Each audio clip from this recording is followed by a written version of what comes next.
This is the Stampin Sound Card. It's in the Holiday Mini, and it enables you to buy cards that have pre-recorded holiday song or record your own. You get a white card base, and inside is a playable sound or a blank one, and you can record. So let me just press play.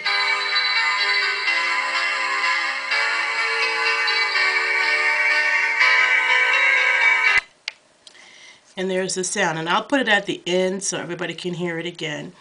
But people are going to wonder, okay, what do I do with this white base? And it's a lot thicker than the average card because of the unit used to hold the recording of the music. So I'm going to show you one idea that I have for this. And if you're wondering where this is in the catalog on page, see if I can find it,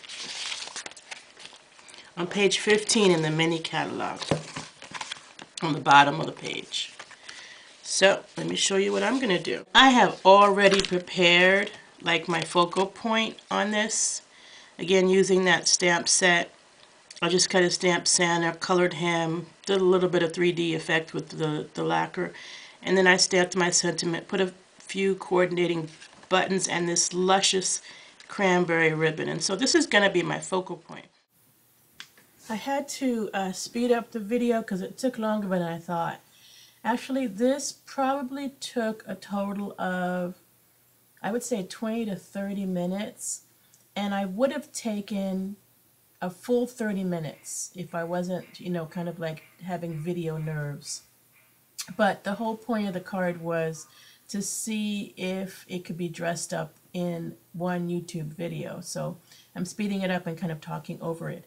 Something important I wanted to say, and I don't know if I said it clearly at the beginning, is that you have two choices. You can buy these cards with the Christmas song on it, or you can buy the recordable version. And I think that's an awesome idea. On the front of that one are instructions on how to record your own message. Now, it's a short message. It's only 10 seconds long, but it's still a message. So you could imagine sending grandma a Christmas card and the little girl actually saying, you know, your daughter actually saying, "Merry Christmas, Grandma." And she actually could say a little bit more than that in 10 seconds. And so you could send that with your card. So I think it's an awesome idea. Scrapbookers could use it also. And I think it's a great way of incorporating time into your Christmas cards. So like real people's voices that year. So think about that. Anyways, you can see by the video, I'm covering this with Deck to Hall's designer paper. Also in the same mini album. I used my cutting mat to measure how wide it is, but it actually is I used a full 12-inch long, 12 by 12 piece of designer paper, and I only cut it down to the 5 inches. I think it is 5.5 inches. And by the way, this comes in a box. You notice that white box? Do not throw the box away, even if you're going to hand deliver it, because it's a great little box for sending your thicker cards or your cards that have embellishments that could be a little fragile.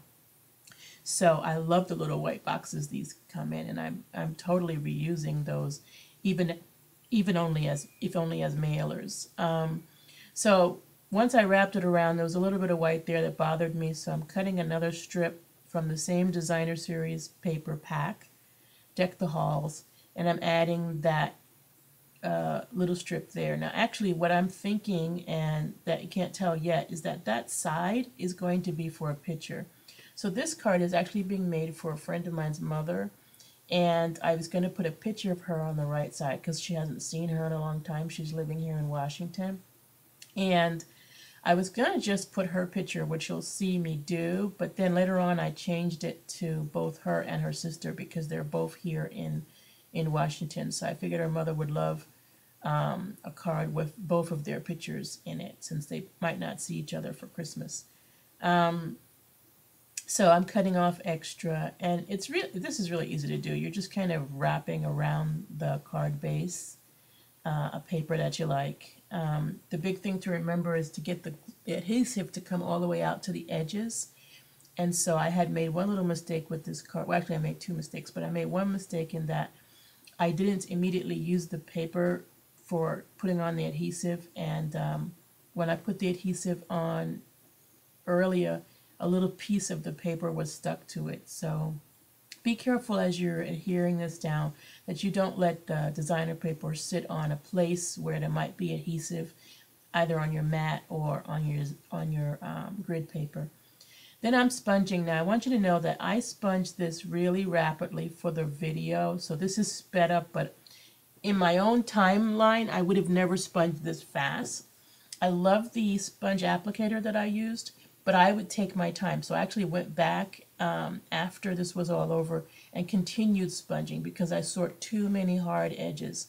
So you'll notice when you do this kind of sponging to soften anything, you might want to take a little extra time to blend.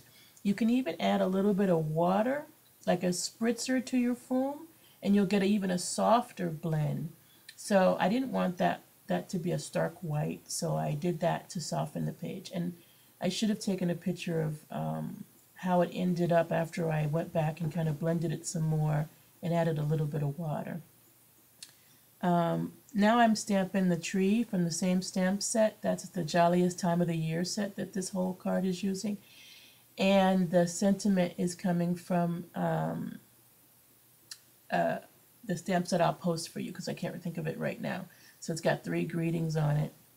I think I mentioned it at the beginning anyway. So that's just putting the greeting underneath. You might want to add more, but I actually liked enough inside because I don't want them to miss the play me on the bottom. So I kind of left it kind of on its own on the bottom so they wouldn't miss that it can be played. But the sound, the piece where the sound comes out, I hid it with the tree. So it kind of looks like ornaments on the tree. Anyway, I put the cup on top of it just to hold it because you'll have to weigh it for a day or so, just so since you attach the paper, it lays down. And I put a lot of stamping dimensionals on here, and that's because there's a piece of embossed cardstock under that focal piece. And embossed cardstock is kind of challenging to stick, and normally I would have used two-way tape, two-sided tape, which is the best thing for anything embossed. But I don't know why I insisted on using Stampin' Up! Dimensions. I wanted it raised slightly. Don't ask me why. So then I put that down on the front. And there's the focal piece. And if you want to know how I made that focal piece, let me know and I'll try to post a video on that as well. But this was really all about the sound card. So I got that down, and then the last thing I have to do now is just to add the picture. So I went looking, I put my mat back so that it would be a nice clean surface.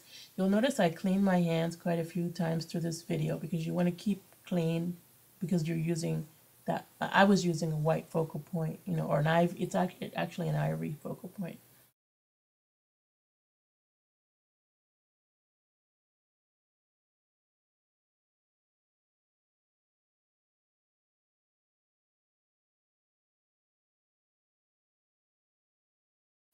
And that's it. I'm sorry that today I kind of had a cold, so my voice is kind of foggy. But I hope you enjoyed this video and come back again. You'll notice I changed the picture to have the 2 sisters inside. But happy holidays and happy holiday card planning. Take care. See you soon.